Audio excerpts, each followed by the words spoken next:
Does backwards compatibility matter? Well, does it? Earlier this week, some shade was thrown between Microsoft and Sony when Jim Ryan of Sony Computer Entertainment stated in an interview, quote, "When we've dabbled with backwards compatibility, I can say it's one of those features that is much requested but not actually used much." Ryan also further added that at a recent Gran Turismo event where they had all the GT games from PS1 to PS4, that all the games, quote, looked ancient. Like, why would anyone want to play this? In sort of a rebuttal to Jim Ryan's statement, Mike Nichols, who is the chief marketing officer at Microsoft or /Xbox, stated this on Twitter, quote, "We believe in enabling you to enjoy games of the past, present, and future." Phil Spencer, who's the head of Xbox, later added, "Usually one or two backwards compatible games are in the top daily played games. Usage remains high. Quality games last and are worth playing."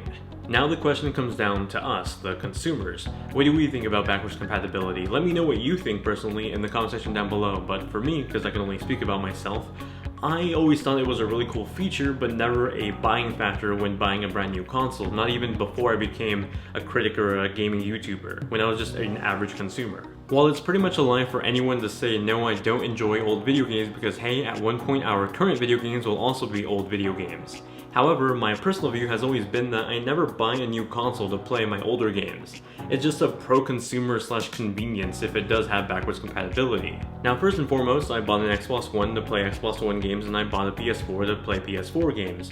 But if Microsoft decides to release a Master Chief Collection with updated visuals and new features, and Sony decides to release an HD collection of some other franchise, then probably I'm going to play both of those series because there's new incentives for me to play, and there's, it's a better game, it's an upgraded game than just the original game. So I think both sides have a point. Games of the past can be just as fun now as much as they were when they were brand new.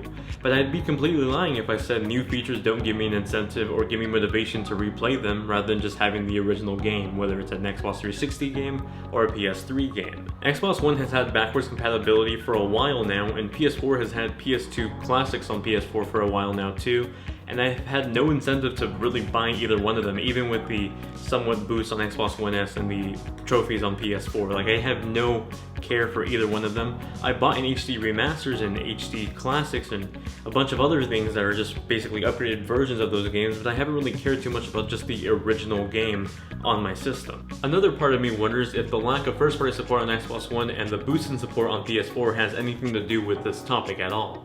I rarely turned on my Xbox One this year because we're halfway through the year, and other than Halo Wars 2, I can't really think of another Windows exclusive to come to Xbox One / PC. If I only owned an Xbox One, then I'm sure I'd be really happy about playing my old 360 games on it since I'd want something to play. Whereas on PS4, I got Horizon Zero Dawn, Nier Automata, Persona 5, Neo, Kingdom Hearts 2.8, and Gravity Rush 2.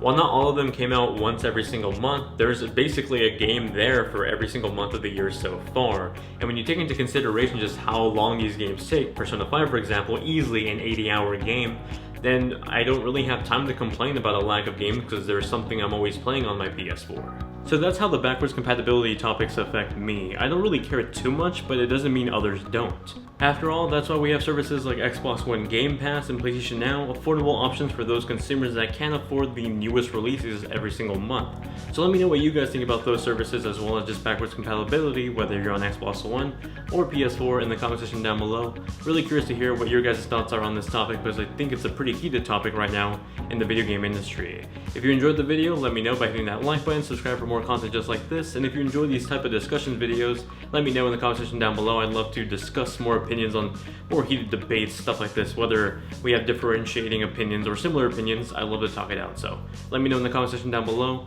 As always, thank you all very much for watching, hope you guys have a great day, and I'll see you all in the next one.